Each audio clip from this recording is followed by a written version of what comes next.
और पहली बार जब जयराम जी विधानसभा घेराव में पहुँचे, पता चला हम लोग भी पिपरवार क्षेत्र से काफ़ी लड़के हमारे नेतृत्व में गए वहाँ पे, और बहुत सारे इंटरव्यू लिया गया। उस इंटरव्यू में कई सारे चैनलों ने मेरा भी इंटरव्यू लिया, काफ़ी चला था। दूसरा बार जब हम गए तो जयराम जी हमको भी बात रखने के लिए वहाँ पर रखा गया था, तो रांची में हमने भी उस धरना प्रदर्शन में बात रखा था। तब जयराम जी ने एक आदमी को कहा कि भाई इस लड़के को बुलाओ, तो फिर हम लोग बैठे। मेरा भी आकांक्षा था, क्योंकि मैं बड़कागांव में 2009 से ही विस्थापन के खिलाफ जो मूवमेंट चलता है, मैं उसमें सक्रिय रूप से भागीदारी निभाते रहा हूँ। तो हम लोग को भी विस्थापन के बारे में समझ रहे थे अच्छे खासे से।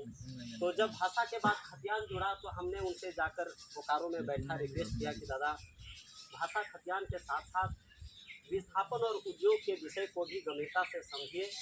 उन्होंने कहा आप बढ़िया से बताइए। हमने उनके साथ 2-3 घंटा मीटिंग किया और काफ़ी चीज़ों को बारीकी से बताया कि जो उद्योग नीति आज के डेट में बन रहा है, उसमें स्थानीय लोगों को कोई प्रायोरिटी नहीं मिल पा रहा है, खास करके निजीकरण के दौर में तो बिल्कुल नहीं। और उनको कई चीज़ें हमने बताया कि आज सवाल ये है कि संसाधन यहाँ का है, लेकिन यहाँ का संसाधन से देश दुनिया पूरा सब संपन्न होता है, लेकिन यहाँ के लोग ही मतलब आप टंडवा में ही देख लीजिए, टंडवा के लोग लाइन के लिए, बिजली के लिए आंदोलन करते हैं, और वहाँ से जो बिजली बनता है वो दिल्ली को रोशन कर रहा है।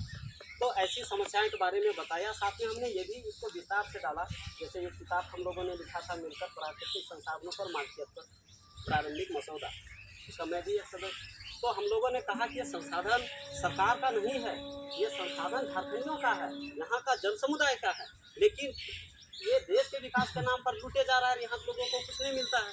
एक साथी ने कहा हम विस्थापित होकर आए हैं, उन लोगों को पता है नौकरी के नाम पर 8-10 हज़ार रुपया का नौकरी मिलता है, जब चाहे लात मार के निकाल भी दिया जाता है।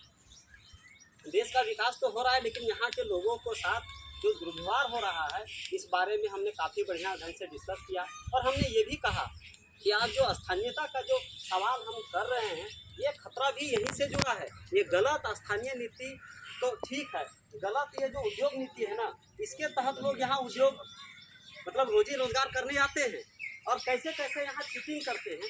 सबसे पहले तो शहर में रहा, कोई बिजली बिल ले लिया मालिक वाला से, या फिर बाद में ज़मीन ले लिया। अब यहाँ की सीएनटी की भी ज़मीन है, उसमें भी आप देखेंगे, देखिए सीधी सी बात है कि आवासीय बनाने के लिए आपको रजिस्टर प्रूफ में आपका पूर्वज का नाम होना चाहिए। यहीं पे चीटिंग करता है कि किसी भी आदमी का ले लिया खतियान और उसके नीचे वंशज बना के, और फिर है उनका स्थानीय प्रमाण पत्र बना लेता है। फिर जब वो स्थानीय प्रमाण पत्र बना लेता है, इसी तरीके से उसमें बाद में टाइटल हटा के ज़मीन का भी बहुत सारे मामले ऐसे रांची में भरे पड़े हैं। और बड़े पैमाने पर यहाँ लोग आकर, हमारे प्रतिनिधि भी इसमें दोषी होते हैं कि पंचायत के जो या नगर निगम के जो होते हैं, वो लोग भी दर्ज कर देते हैं और फर्जी उनको आवासीय बना देते हैं, फर्जी जाति प्रमाण पत्र बना देते हैं। लेकिन कानून के दायरे में जाइएगा तो सभी वो जो सर्वे का है, उसी को सब लोग लगाते हैं फर्जी ढंग से। और हमारे लोग तो ऐसा गलत काम करने से डरते हैं, और बाहरी लोग स्थापित होने के लिए ये सारा तिगड़म लगाते रहते हैं। और चूंकि बाहरी अधिकारी है, वो बनाकर दे भी देते हैं, और इस तरीके से यहाँ को झारखंडी बन जाते हैं। झारखंडी बन जाते हैं तो भाषा दर्ज करते हैं, और जब वो भाषा दर्ज करते हैं तो ये जो आंदोलन हुआ कि जिला में मगही और भोजपुरी को या अंगिका को भी रख दिया गया। अब जो भाषा दर्ज किया, तो उस भाषा के तहत जब नियोजन नीति के तहत जब वो रोस्टर जारी होता है, तो उस भाषा में हमारे लोग तो नहीं आ पाएंगे।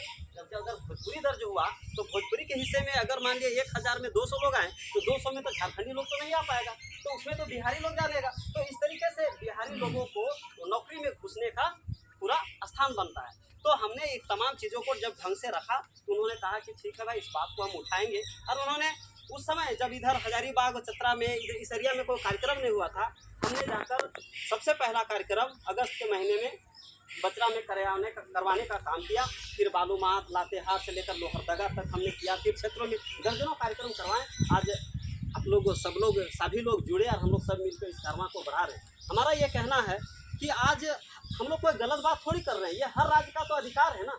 हमारे घर में हमारी अधिकार होना चाहिए, लेकिन कोई दूसरा कोई आकर और उसको भी उतना ही अधिकार मिल जाए जो दूसरे बाहर से आया है, तो ये गलत बात है कि नहीं।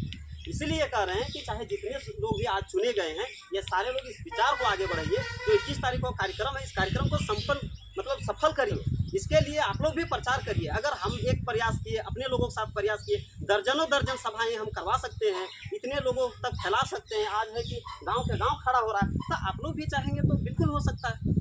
आज भले इतने लोग आए, लेकिन आप लोग भी चाहेंगे तो इसको हर जितने लोग भी चुने गए उतने लोग गांव-गांव में जो कार्यक्रम है 21 तारीख को इसको सफल बनाने की आप लोग बात रखिए। आपके पास ऑलरेडी जयराम दा का वीडियो है, कई साथियों का वीडियो है, आप उसको दिखा के इस बात को फैला सकते हैं। ये एक विचार है और इसको फैलाइए, और जैसे ही फैलाएंगे ये बढ़ता चला जाएगा। आज समिति है, कल के डेट में ठीक है, अभी हम लोग को लोकसभा में भी रजिस्टर नहीं हुआ, अभी भी नहीं हुआ, रजिस्टर तो पार्टी होगी ही। इतनी बड़ी जो समूह उठ रहा है उस ताकत